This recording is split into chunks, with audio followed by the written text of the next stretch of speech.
Untuk RPtra Kalijodo ini, seperti yang dulu saya sampaikan, saya ingin melakukan memperbaiki yang dulu pernah ditinggalkan oleh para gubernur, yang menurut saya baik.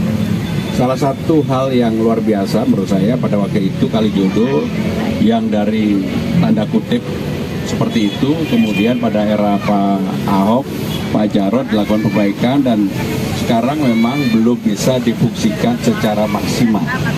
Dan untuk itu saya sudah menugaskan kepada Kepala Dinas Pertamanan yang baru, Pak Fajar, untuk duduk bareng kembali bersama dengan mereka yang sekarang ini di RPtra untuk kita kelola kembali, kita perbaiki, dan kemudian kita rubah fungsinya memang betul-betul bermanfaat bagi masyarakat, bisa olahraga, bisa jogging, bisa berteater, berpuisi, bermain gitar dan sebagainya.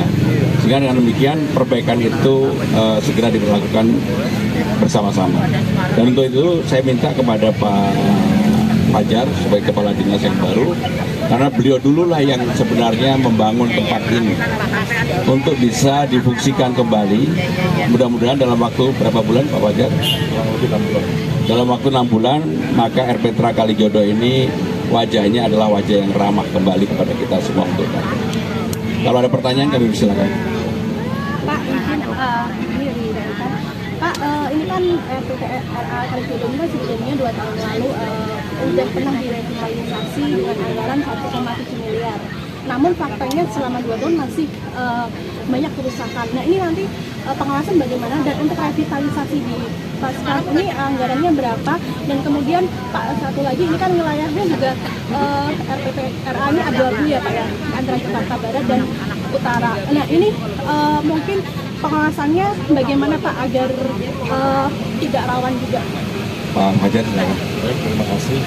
Jadi untuk rencana penataan dan pembangunan di Taman Kalijodo, kita punya rencana akan menata ulang, ya, di mana penataan itu rencananya kita sedang melakukan interaksi dengan warga.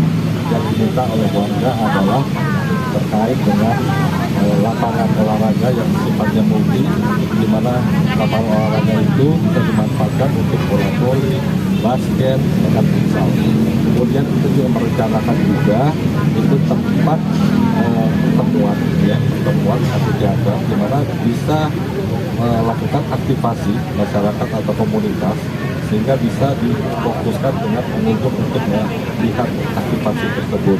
Kemudian kita juga melakukan penataan, ya, semacam ruang konsentrasi, ruang mediasi, meditasi buat para pengunjung untuk mendengarkan piringan untuk suara-suara di alam, gitu. Dan mengenai pengawasan, kami mempunyai tugas, ya, selaku penanggung jawab, kita awasi dengan menaruh para pengamanan misalnya. Mengenai 1,7 terus terang saya baru dengar, nanti saya cek ya. Anggarannya Pak yang tahun ini Nanti dirumuskan oleh Kepala Dinas Pertama. Kalau ada lagi? Pangra. DKI ini itu belum mengantung izin dari OJK. Apakah ini sudah berbicara dengan OJK atau Kemarin kami kedatangan tamu OJK bersama dengan Pak DKI. Salah satunya adalah membahas tentang hal tersebut.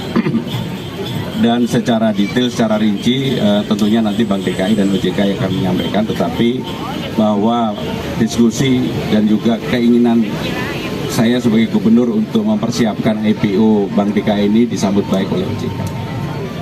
Sekarang ini masih terdapat sekitar 400 ini indikatornya apa? Jadi RW Kumuh di Jakarta secara jumlah memang bukan 4455, karena memang Jakarta punya standar untuk itu, dan kami akan melakukan perbaikan seperti kemarin di RW 01 Kelurahan Menteng. Maka fasilitas-fasilitas utamanya kita lakukan perbaikan, diantaranya adalah balai RW-nya, kemudian penataan taman, penataan tempat anak-anak bisa berolahraga, dan kemarin juga ada permintaan RPTRA di tempat itu. Saya sudah minta untuk didalami oleh Pak Afan untuk dipotret apakah memang ada tempat yang bisa dilakukan itu. Sehingga dengan demikian, bagi saya pribadi sebagai Gubernur Jakarta, saya lebih berkeinginan untuk melakukan pembenahan yang sifatnya seperti ini di lapangan. Maka kenapa Kalijodo ini termasuk prioritas saya. Saya memberi waktu 6 bulan kepada Pak Kepala Dinas untuk bisa dilakukan perbaikan di tempat ini. Satu lagi. Rebutan PPSU kapan mulai Pak, ini udah jelas Ya, tunggu waktunya. Cukup teman-teman. Ada dua hal Mas. Yang pertama terkait dengan Manggarai pesawat Mas. Itu kapan akan dimulai dan nanti evaluasinya itu kayak gimana sih biar bisa lebih efektif mengurangi tawaran itu. Terus yang kedua mungkin ada tanggapan sedikit Mas Bram terkait Sekdamas yang suara sama KPK. Yang pertama, hal yang berkaitan dengan apa tadi, Manggarai bersolawat. Sebenarnya saya tidak mendikotomikan persoalan apa orang berantem kemudian harus bersolawat. No, enggak. Yang saya lakukan adalah bagaimana pendekatan dengan berbagai aspek, termasuk pendekatan keagamaan. Tetapi pendekatan lain pasti kami juga lakukan, termasuk membuka tempat ruang untuk orang berolahraga sebanyak mungkin, kemudian membuka lapangan pekerjaan. Itu menurut saya solusinya lebih pasti, karena memang seperti di Manggarai yang dibutuhkan oleh anak-anak di sana adalah bisa bekerja, dan saya akan melakukan itu.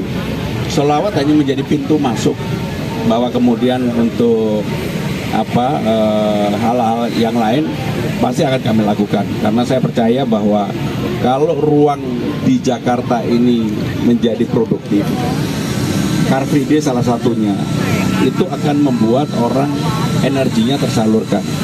Maka nanti malam kenapa kemudian saya mulai melakukan aktivasi taman-taman di Jakarta, bukan untuk mengurangi tawuran, nggak ada hubungannya taman sama tawuran, nggak ada. Taman adalah tempat untuk ekspresi sebanyak mungkin orang bisa menyalurkan energinya menjadi positif. Itu yang saya lakukan. Untuk pertanyaan terakhir, saya belum tahu. Terima kasih. Wassalamualaikum warahmatullahi wabarakatuh.